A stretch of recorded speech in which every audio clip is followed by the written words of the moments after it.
미국에서는 코로나로 인해서 직업 시장에 큰 변화가 있습니다. 무엇보다도 직업에 종사하는 인구의 약 3분의 1가량이 코로나에 의한 타격을 받고 있다고 합니다. 이번 시간에는 맥킨지 보고서에 나타난 미국의 잡마켓 동향을 통해서 우리나라에 주는 시사점 그리고 코로나 이후에 어떻게 대응을 해야 될지에 대해 생각해 보는 시간을 갖도록 하겠습니다. 안녕하세요. 저는 시니어 라이프 비즈니스를 연구하는 최학입니다. 맥킨지 보고서에서는 코로나19 그것이 미국의 잡마켓에 미친 영향이라는 보고서를 나타냈는데요. 셧다운 지난 4월 기준으로 약 5,300만 미국 직업에 영향을 줬다고 합니다. 이는 실제로 실업급여를 신청한 수가 2,400만 명인데 미국에 종사하는 직업인 등의 약 6분의 1에 해당하는 숫자라고 합니다. 특히 타격을 받은 업종이 있는데요. 식음료, 엔터테인먼트, 숙박 이쪽이 우리와 마찬가지로 큰 타격을 받았습니다.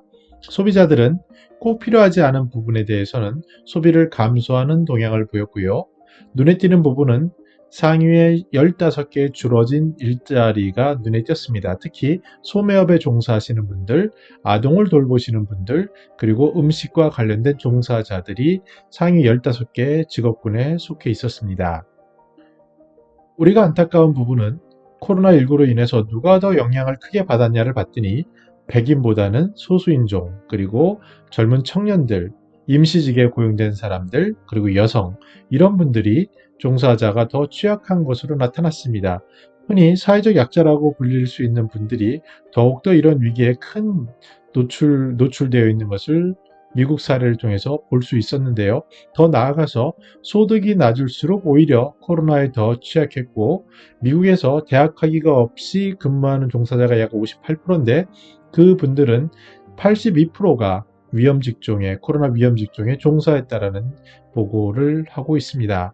이에 대해서 맥킨지는 정부와 기업이 나아갈 방향이 있는데 먼저 재정 정책 외에도 직업에 대한 교육, 특히 디지털 교육을 힘써야 되고 원격 근무가 이제 자리를 잡을 수 있으니 그에 따른 자녀를 돌보는 지원 체계 그리고 대면에서의 위험성을 줄일 수 있는 보다 안전한 비대면 방식의 거래 방식 이런 것들을 주문하고 있습니다. 눈에 띄는 사례는 캘리포니아에서 시행된 사례인데요. 음식점을 활성화시키고 특히 이제 음식에 대한 아쉬움이 있는 어르신들을 매칭한 서비스인데 이러한 어르신이 노인을 위한 가정식을 신청을 하게 되면 근처의 레스토랑에서 음식을 딜리버리 함으로써 서로 상생하는 그런 모델을 적용하고 있는 것이 눈에 띄었습니다. 맥킨지 보고서를 통해서 미국의 잡마켓의 영향을 봤는데요. 이는 비단 미국만의 문제가 아니라 우리도 똑같은 문제에 처하고 있다고 보여집니다. 무엇보다도 안타까운 것은 이러한 코로나로 인해서 상대적으로 자리를 잡지 못한 청년의 경우에 아예 일자리를 얻는 기회마저 박탈당하고 있는 그런 현실을 우리가 볼 수 있고요. 특히 사회적으로 약자인 매달 살아가기 힘드신 분 경우에는 소득이 0이 되는 순간 굉장히 위협을 느낄 수 있는 그런 시기라고도 느껴집니다.